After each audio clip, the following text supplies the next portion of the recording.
Et si je te disais qu'à cet instant même dans ta propre cuisine, tu as un légume humble, bon marché et facile à trouver que beaucoup négligent, mais qui peut devenir l'un des meilleurs alliés de tes reins pour maintenir la créatinine sous contrôle. Un légume qui n'est pas magique ni ne fait de miracle, mais qui, intégré de la bonne manière dans ton alimentation quotidienne, aide à désenflammer, à réduire la charge de toxines que tes reins doivent se filtrer, et à donner un répit à ce moteur silencieux qui travaille pour toi 24 heures sur 24. Aujourd'hui, je veux parler avec toi sans termes compliqués, comme si tu étais ici assis devant moi dans la consultation. Je veux que tu comprennes ce qu'est vraiment la créatinine. Pourquoi commence-t-elle à augmenter avec l'âge? Quelles sont les erreurs quotidiennes qui la font grimper sans que tu t'en rendes compte? Et surtout, je vais te révéler quel est ce légume, comment le préparer, combien de fois par semaine l'utiliser et dans quel cas tu dois faire attention. Mais je vais aussi te dire quelque chose d'inconfortable et nécessaire.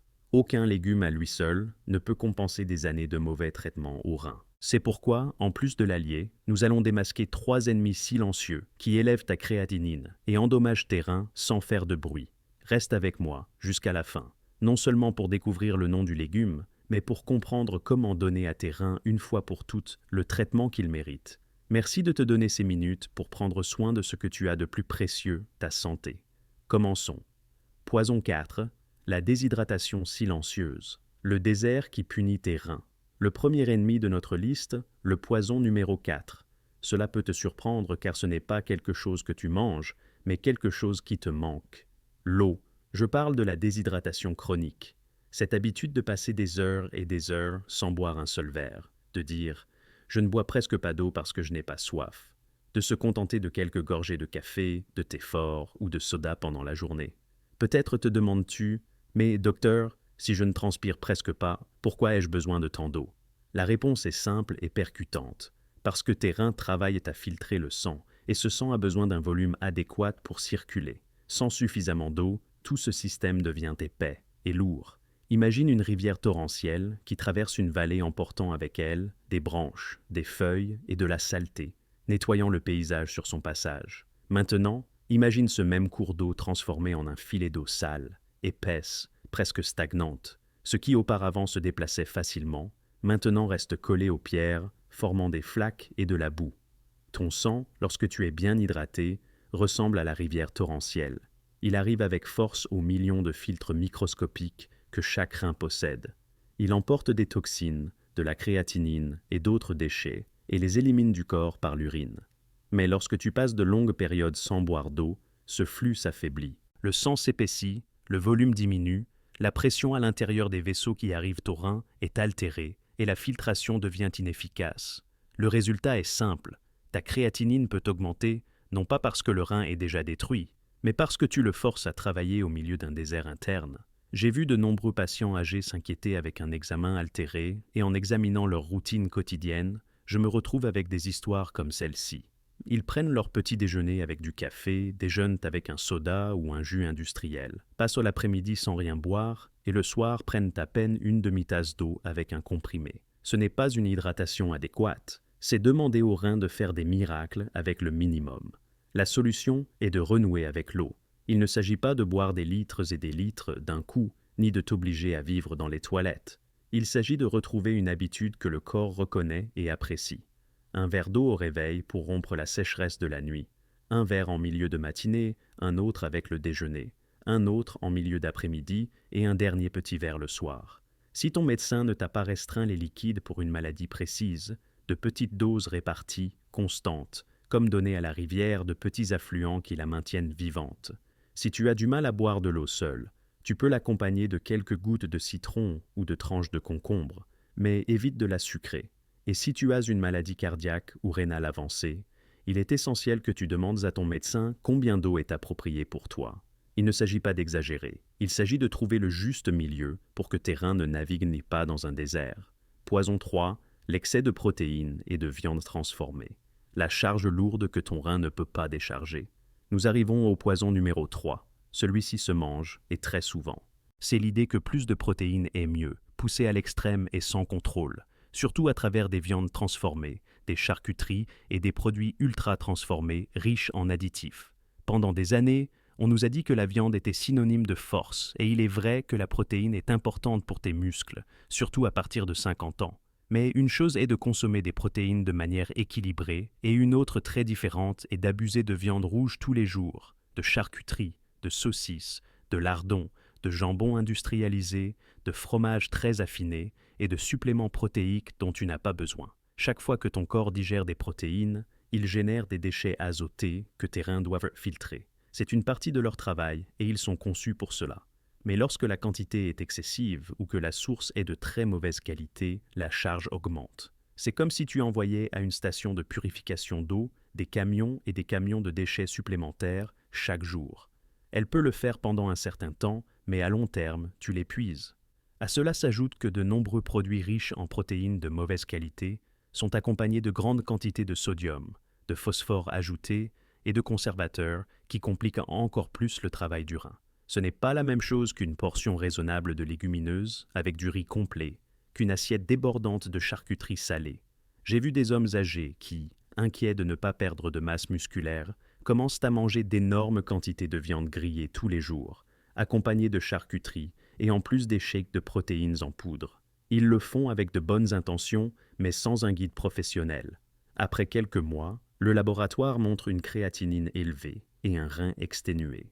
La solution n'est pas d'éliminer toute protéine et de vivre uniquement de laitue, car cela comporte aussi ses risques. La solution est l'équilibre, la qualité et la mesure.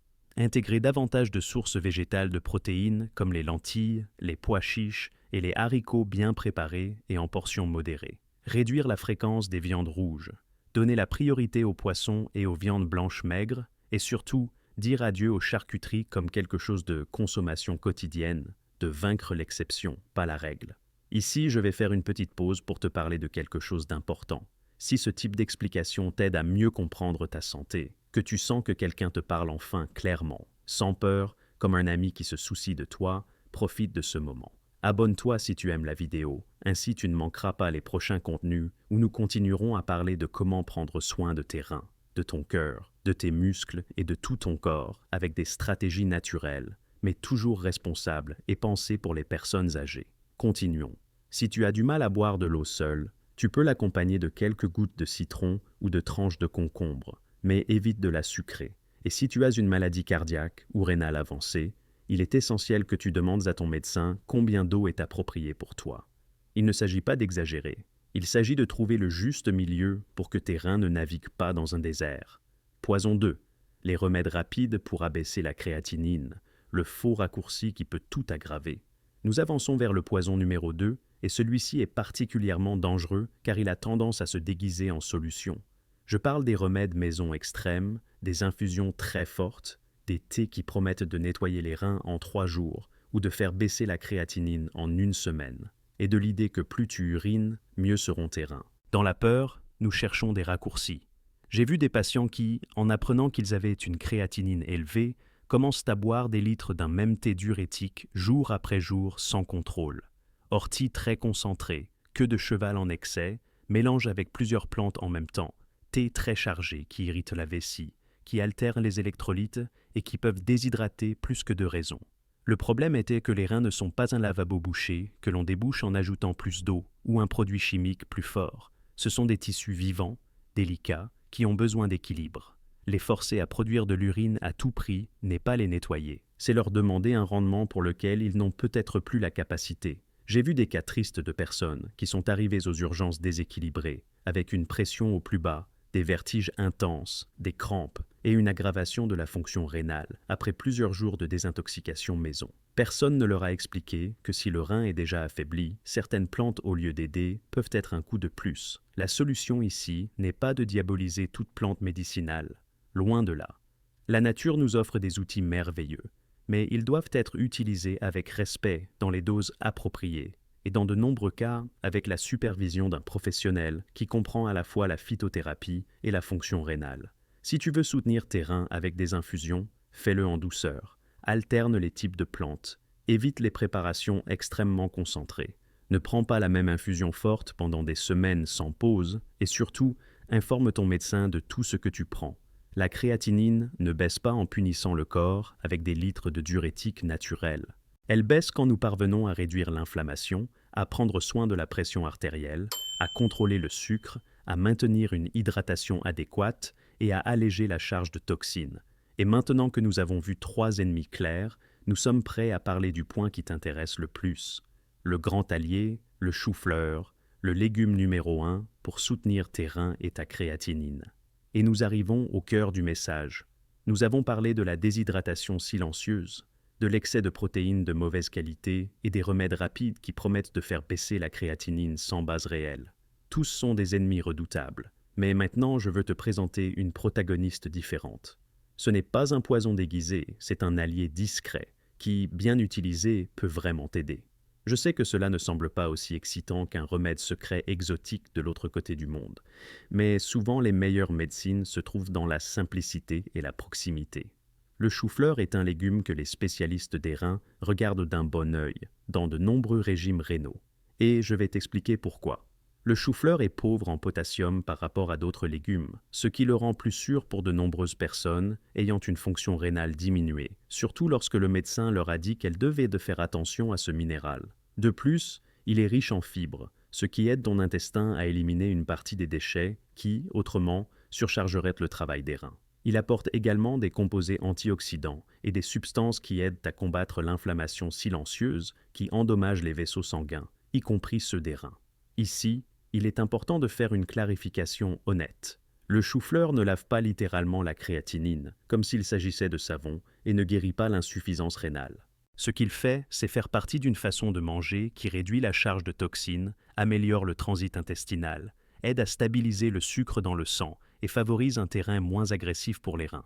J'ai eu des patients qui, en réorganisant leur assiette et en donnant plus de place à des légumes comme le chou-fleur, tout en réduisant en même temps les viandes rouges, les charcuteries et les aliments ultra transformés, ont vu leur créatinine se stabiliser ou même s'améliorer légèrement. Ce n'était pas grâce à un seul légume magique, c'était parce que ce légume a pris la place que des aliments qui maltraitaient le rein occupaient auparavant. Comment le chou-fleur peut-il t'aider dans la pratique?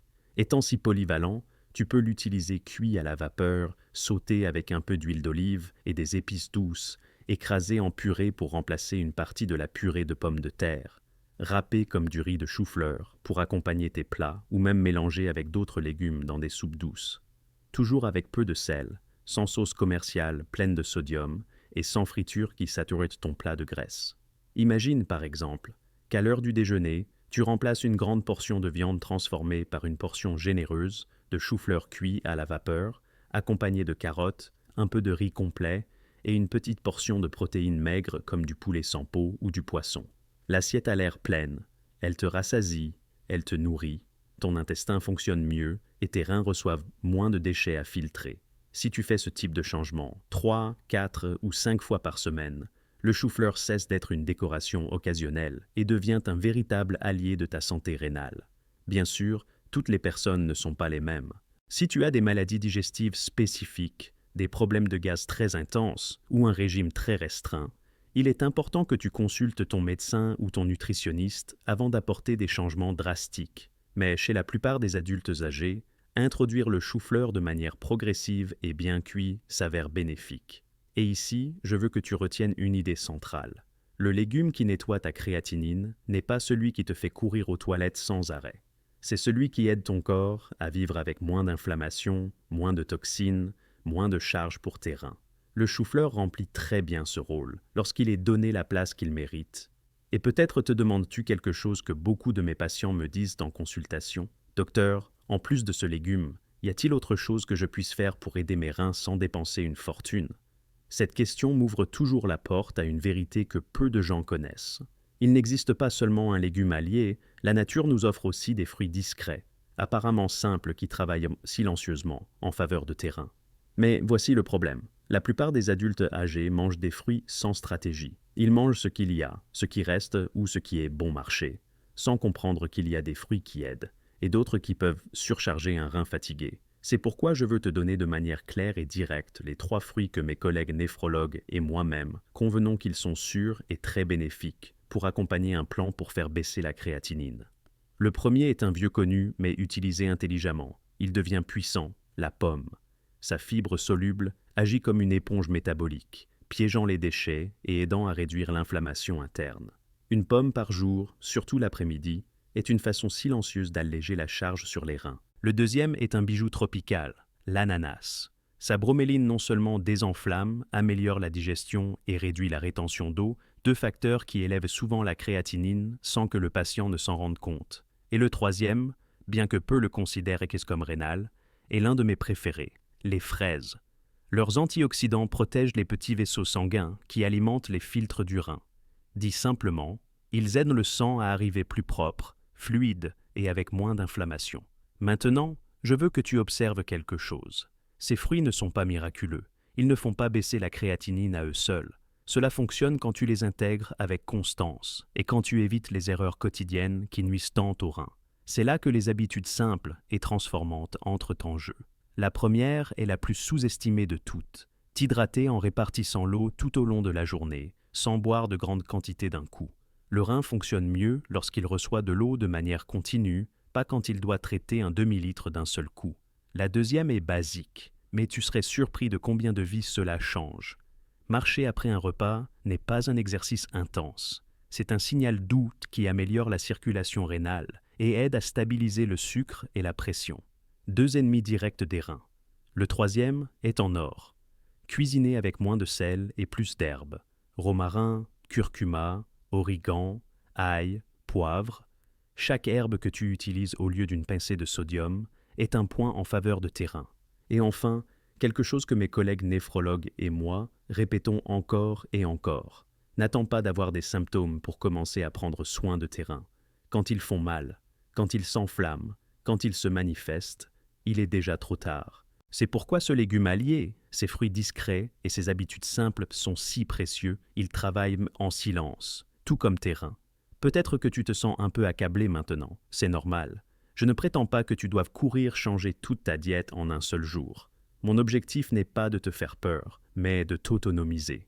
La vérité, bien qu'elle fasse mal au début, est la seule qui nous permet de prendre de meilleures décisions. La maladie rénale ne doit pas être ton destin inévitable. De nombreux facteurs sont entre tes mains. Tu décides si tu laisses ton corps dans un désert sans eau ou si tu choisis de le réhydrater avec soin. Tu décides si tu remplis tes assiettes de charcuterie quotidienne ou si peu à peu, tu laisses plus de place à des légumes comme le chou-fleur. Tu décides si tu te laisses emporter par des promesses miraculeuses de guérison rapide ou si tu choisis des chemins plus lents mais sûrs. Il ne s'agit pas de tout changer du jour au lendemain. Il s'agit de faire un petit pas aujourd'hui, un autre demain et un autre la semaine prochaine. Chaque verre d'eau bien pris, chaque plat avec moins de produits transformés et plus de chou-fleur est une petite victoire. Chaque décision consciente est une brique de plus dans le mur de protection de tes reins. Si cette vidéo t'a fait réfléchir, si elle t'a donné de la clarté ou t'a rappelé qu'il y a encore des choses que tu peux faire pour ta santé, je veux te demander quelque chose de simple, mais très important pour que ce message atteigne plus de personnes. Partage-le. Envoie-le à ce membre de ta famille qui vit préoccupé par ses examens, à cet ami qui dit toujours « je ne bois jamais d'eau », à tes enfants qui ne savent peut-être pas comment t'aider avec ton alimentation. L'information qui peut éviter la souffrance mérite de circuler. Et avant de te dire au revoir, je veux te faire une invitation très directe. Abonne-toi si tu as aimé la vidéo. Ainsi, nous pourrons continuer à avancer ensemble semaine après semaine, en parlant des reins, du cœur, des muscles, de la mémoire et de tous ces sujets qui importent tant avec le temps qui passe. Mais le désir de vivre avec qualité reste intact. Maintenant, je veux t'écouter. Laisse-moi un commentaire ci-dessous et dis-moi ce qui t'a le plus surpris de tout ce dont nous avons parlé. T'es-tu rendu compte que tu commettais l'une de ces erreurs? Es-tu prêt à donner plus de place au chou-fleur ou à d'autres légumes amis des reins dans ton assiette? Je lis vos commentaires attentivement pour continuer à créer des contenus qui servent vraiment à cette communauté. Merci de m'avoir accompagné jusqu'ici. Merci de consacrer ce temps à ce qui est le plus important, ta santé. Rappelle-toi que tes reins travaillent sans relâche pour toi, seconde après seconde. Rends-leur l'appareil avec des décisions plus conscientes dans ta vie quotidienne. Je suis le docteur Luis Luna, gériatre, et je te souhaite de tout cœur une vie longue, avec énergie, lucidité et la tranquillité de savoir que tu fais ta part pour prendre soin de tes reins. Prends soin de tes reins, prends soin de ta vie. On se voit dans le prochain.